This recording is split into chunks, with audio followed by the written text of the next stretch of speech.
Hello, it's Anthony Chadwick from the Webinar Vet, welcoming you to another episode of VETchat. I'm really fortunate.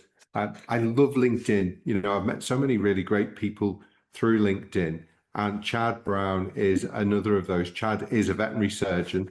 I'm going to let him tell us a little bit about his story because it was really fascinating.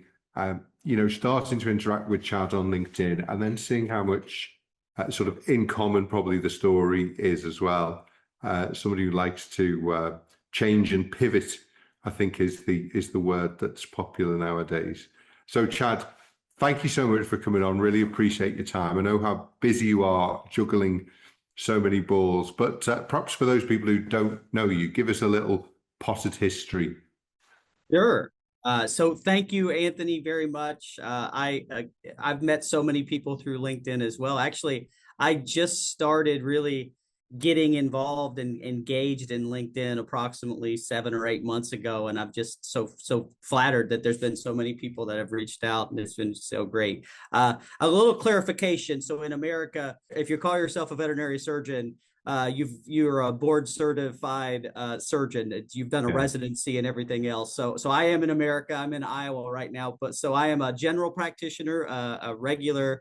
Well, I shouldn't say regular, but a doctor of veterinary medicine only, general practitioner. So I work with a lot of surgeons here in my current capacity that are board certified surgeons. So I did want to clarify that a little bit. I think just Chad, we had I think it was George Bernard Shaw said the British and the Americans are separated by a common language because of course it's veterinarians.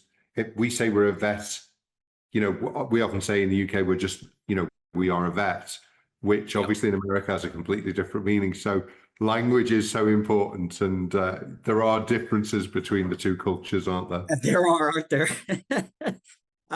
So yeah, my background is, and again, thanks for having me on the show. So I am a veterinarian. I graduated veterinary school in 2001 and from Purdue University.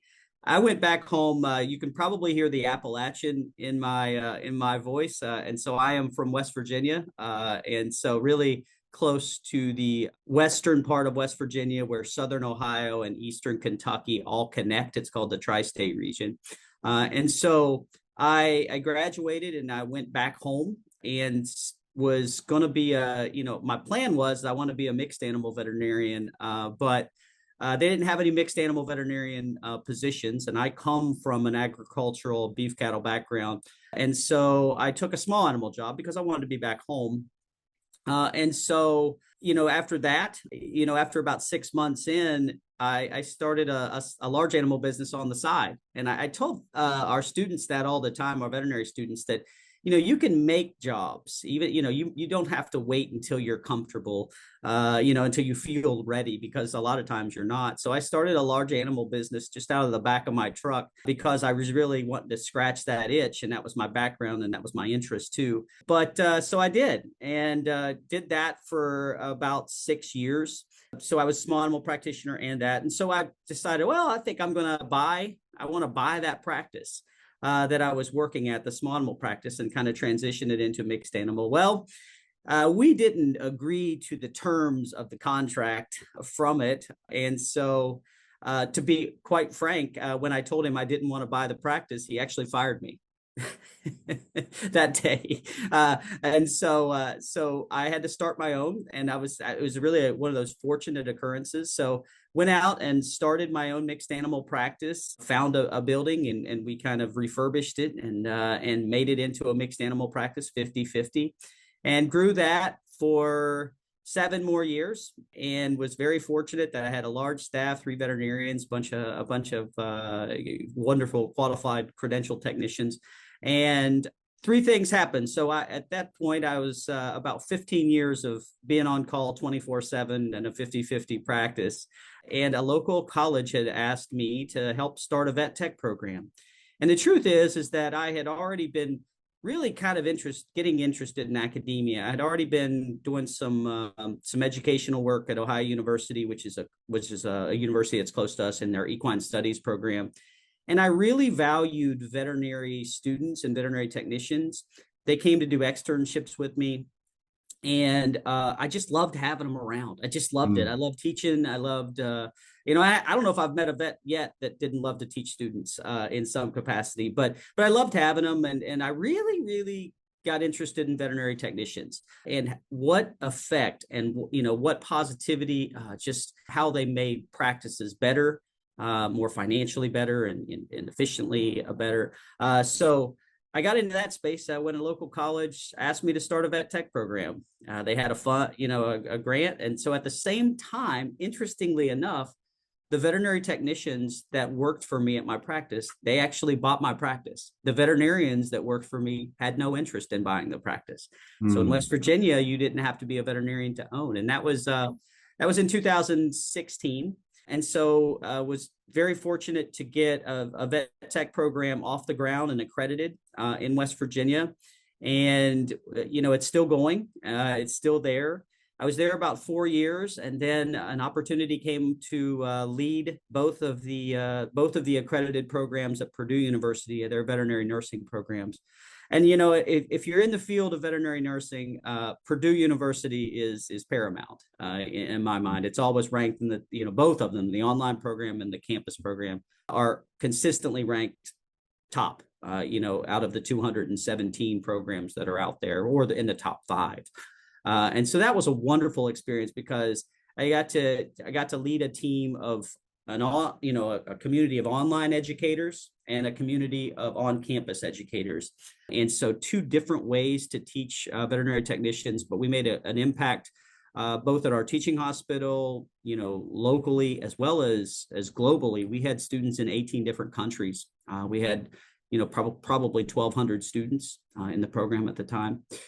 So then, as I was, kind of in the last few years of Purdue, I started noticing myself missing clinical administration. I didn't miss clinical practice, but I started working with the hospital director over at Purdue University and just got interested in being a hospital director. And so I said, I think I'm going to be, she had asked me some information about vet techs and how we can recruit them, retain them Mm. over in there. And so got interested in that space. And I was so fortunate that the people at Iowa State University had reached out and just said, hey, would you apply for this position as teaching hospital director for the College of Vet Med?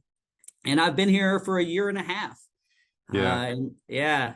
And so way different world. So now I'm in the clinical world again. And really what lent itself well to the position that I'm in was that I have an academic background and a clinical background, and I'm a mixed animal veterinarian Mm. because we are this teaching hospital is large animal and small animal.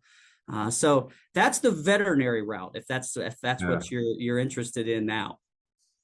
It's fascinating. And I think for me, I think you share that same passion of how important, again, common like different language. We call them veterinary nurses in the UK, you call them veterinary technicians, how important they are to run a practice. And great to see also in America that there are these entrepreneurial nurses who will go in and, get involved and buy practices or be partners in practices as well. Because if it's just vets, it's like an accountancy firm. If it's just accountants, you've got to bring other skills. And I think one of the advantages of corporatization is we've brought in really clever people from other areas, because I think as vets, sometimes we think we can do everything, whereas, we clearly aren't skilled at every element. We can learn things, we're usually pretty smart people, but actually the smartest way is to get people in who are cleverer than you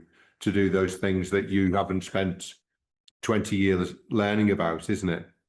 Yes, it is. And in this situation, the veterinary technicians that did buy my practice, they were able to double the size of it, and double their income pretty quickly, Yeah. actually. And so it's really encouraging to see how well they're doing. They did stop seeing large animals, which was disheartening to me and caused some, I had a lot of large animal clients that suddenly didn't have a vet. And so, but for them, that was the move they wanted to make, and that we're still good friends and we still communicate all the time. And so it's just been a great part. And as you can see, the last 10 years of my life before here, it was dedicated to veterinary technicians and how Yeah. important they are. And that feeling is still very strong in me, that it's my contention that a lot of the problems that plague veterinarians, with overwork, burnout, financial stress, everything else, actually can be not eliminated, but really, really addressed if we address the problems of veterinary technicians. Because if we have a very strong credentialed veterinary technician force, it actually makes all of those other issues go away. If we're utilizing technicians to the fullest extent of their scope of practice, then doctors don't have to be doing as much as they need to be doing. Mm. And so that's been kind of where I've landed. And I still tell vet students that all the time, of just how important that is, and they really, really, really need to familiarize themselves with all of the things going on with title protection, with scope of practice, and utilization to the fullest extent of their license. Just wanted to go back to the vet tech teaching, and obviously I kind of started a lot of the online education in 2010 when I went to a conference, heard about webinars, brought those in to the profession, before really people knew what a webinar was. Obviously, you were talking about having an online course, and you had 19 different countries. And of course, it's so good that you and, I've been able to educate vets and nurses from all over the world, because UK and US, some of the best veterinary teaching in the world. By taking it online, you democratize it because you make it affordable for vets in, developing countries to come to the program. You've obviously then got the campus-based system. What did you find looking at that? How did that, what sort of vet techs, vet nurses did that create? And do you think, with the benefit of that knowledge and experience, that maybe hybrid is a good way to go as well? So even with a campus-based course, there is certain of it that can be done, particularly with younger people today who are now more used to working remotely.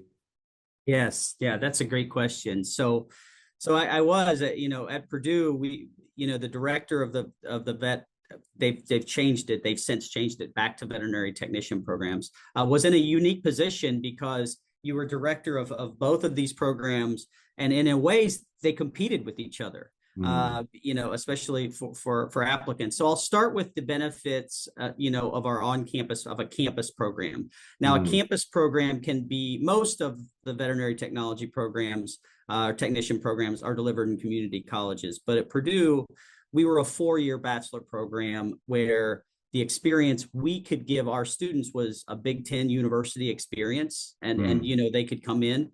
And plus, a bachelor's degree would open doors, could potentially open doors outside of clinical practice that an associate degree wouldn't open. And so that was a big part of Purdue in itself. The campus program itself, there's a lot of positives to it, because our students would be they would get consistent levels of education from instructors that was their job. They were academic instructors, so they were trained in those areas. And then they had exposure to the teaching hospital, and that was a lovely thing, because that doesn't happen on remote programs, where a student at a campus program like Purdue's, now again, community practice colleges are a little different, but what was the brilliance of a Purdue plan was that our students would rotate through the services of the hospital for small animal, large animal, cardiology, surgery, oncology. And by the time they graduated, they had exposure to all of those different specialties, which made them very, very marketable, not only in general practices, but with that. So there's a great, that's great. And selfishly, we liked it because the technicians would actually stay and work in the teaching hospital after they were done, which teaching hospitals really struggle with recruiting vet techs. Now, the online program is something that I really got behind. The campus program had restrictions with space and limited structure, resources right there. Mm. but there were no limits to an online program. Mm. And one thing I identified pretty quickly was that you needed educators that were devoted to online education, because so I separated the teams. Both of them were actually, we had some instructors teaching in both programs. And the truth is that I believe that to do one or the other, you need to concentrate on it, because there's a skill set to teach online education. And so we doubled down on it. We completely redesigned the entire curriculum and and all the courses. That was a $700,000 overhaul, but we made it. PDFs and PowerPoints just don't work for today's online learner, and so we worked with Purdue Online to design these courses that for these students. And it's brilliant because it is it's a program that can be taken while they go to their own, Mm. while they go to work. They don't have to relocate. So they can work the whole time, take their classes asynchronously at night or in the mornings or whenever. And there's no limitations for where they live, like you said. So we can have this outreach. And it is significantly less expensive. But it was an associate degree program too, but lots of positives about it. And for me, the end goal was I wanted to have as much impact as we could. I thought I was very proud of the Purdue brand. I think Purdue Veterinary Nursing is there in as many different areas as we could send out our teaching and our instruction and our curriculum. I think the better. And my goal was more credentialed veterinary technicians, because there is a tremendous shortage of them. So that's kind of the difference with both of them. But I doubled down on the online because you could really scale it Well, nicely. it's leverage, isn't it? Yes. I think also, when I went to vet school, I didn't go to vet school to get a piece of paper or a degree. I went to vet school to become a vet and to be good at the job when I got out. And obviously, when we qualify, we've still got a lot to learn. But I think if you have that mentality of being a lifelong learner, within a veterinary degree, and even now, with slightly different interests, because I'm not practicing, but I'm doing a lot around sustainability and stuff like that. It's so important to have that sort of lifelong learning mentality, and to learn, as you've said in your blog, which I want to kind of go into as well, is, when we fail, there's no really such thing as failure as long as you learn from it, because, it helps you with the next project. And I would imagine, both of us can look at our lives and see areas that we failed at, but if we'd succeeded at everything, we wouldn't quite be where we are today. And who knows, that might be better or worse. But, failure is usually the time when you grow more than when you're smashing it out the park, isn't it? Yeah, the term growth mindset was coined by Carol Dweck in Yeah. her book, a few years back. And before that, I always kind of had a growth mindset, and it was great to hear that there was actually a term for it later. Yeah, yeah. But yeah, I guess I have been fortunate to be able to just take risks, feel the fear, and do it anyway, and take calculated risks. And if it doesn't work out, boy, those are the things that you really learn lessons from. When I look back at the 25 years of veterinary practice I've had, the biggest lessons, and I guess in personal life too, would be the ones where, ooh, that did not go as planned. And Yeah. so learn a lesson from that, and don't repeat it, because you're exactly right. If we succeeded all the time, I don't know if we would grow at all. But another part of that is that I guess I've always felt comfortable being uncomfortable. Hmm. And so, that's hard for some people sometime to go into situations where you might not be the most prepared, and then you just need to learn as you go. No, yeah, the growth mindset is something that I've embraced. And in veterinary medicine, many of our students have a fixed mindset where they want to perform. And if they do not do well on testing or anything else like that, they take it very hard, because of this just binary scale, pass, Yeah. no pass.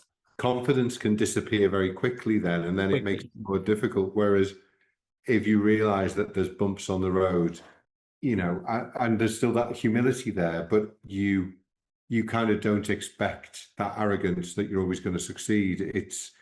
Sometimes it's good to get a knock to realize, as a human being, we will make mistakes as vets. Animals will sometimes die because we didn't get the right diagnosis or we did something wrong. And I think being able to admit to our mistakes is really important, because, one of the ways that it gets struck off as a veterinarian in the UK is lie, about what happened. Right. So that integrity side, I think, is a really important part of the job. When you sign a signature on a certificate, you've not backdated it. You've not said that the animal hasn't had antibiotics when it's had them. We in the UK, there are cases, that we have to have that integrity, because it's a noble profession at the end of the day. It is. Talking a bit about the blog, though, because I had a little nose through that. And I think it's also, I don't want to use the phrase, but I'm going to use it anyway, homespun wisdom. It's that kind of, as one gets older and one has these knocks in the road and learns from life. I've really enjoyed reading them. I think that one of the more recent ones was, we're all in a race. And I think our society now, encourages us to go faster and faster. And I think this is where a lot of the stress and the burnout comes from, in that unless we're doing something, we're human doings rather than human beings. Being a human being where you're just being is not sufficient. You have to be doing something. Yeah, so thanks for bringing up the blog. This has been a passion project of mine. I have a history of side businesses with e-commerce, with real estate, in the past, but I wasn't on a side project now, and so with my job, I felt like all the I didn't engage with students, and they would listen and ask my questions, and this has been over the last 10 years when I'll talk to students. And they said, you should really write a blog. You should do this. I think it'd be valuable. And then, my wife said the same thing. And so I said, well, I don't know if anyone would listen to me, but I just turned 51, and I do have, a career that has done a lot of different things. And so I call it career capital, is what I call it. So I've built up all these experiences and gained all these different characteristics and skill sets that have led me to where I am today. And so I thought to myself, well, sure, I want to do that. And so I try to, I think what you're thinking is kind of folksy Appalachian type wisdom. That's my background. Is it's we are hard workers, and we kind of communicate with radical candor. I guess as the book says. So radical candor, I encourage it here at the hospital all the time. Just tell me the truth. I'd like to hear. So I decided to start blogging as a passion project. Certainly nothing geared toward monetization, but really just started to love it. And so I have a blog, and then I post on LinkedIn in a lot, just my thoughts. And it started out, just me talking about leadership, the lessons I've learned, because believe me, I make mistakes daily. I try to, if I can avoid it, I can, but my goal is that I could, pass along what I've learned so that others don't make the same mistakes as me in these different positions that they may be in, associate vet or a medical director, a teaching hospital director, or, whatever it may be. But leadership and careers, I think I'm not a specialist in a career counselor by any means, but I want people to feel fulfilled in their careers. And there's a lot of things I've learned in my life about what makes a fulfilling career and what doesn't, and then try to help others identify one of those pain points that you might be able to get over and you might not. So careers was something I was really interested in. And then the operational, the financial part of things. But lately I've just kind of re-geared my blog towards, I want to write about what I want to write about. I'm still going to write about those things. And so, Anthony, this is my public journal, is what Yeah. I kind of, this is forcing me to journal, forcing me to just get my thoughts out there. And I have just loved it and can't believe the doors it has opened. Yeah. And I'm just incredibly humbled that people are even reading this. So, Yeah.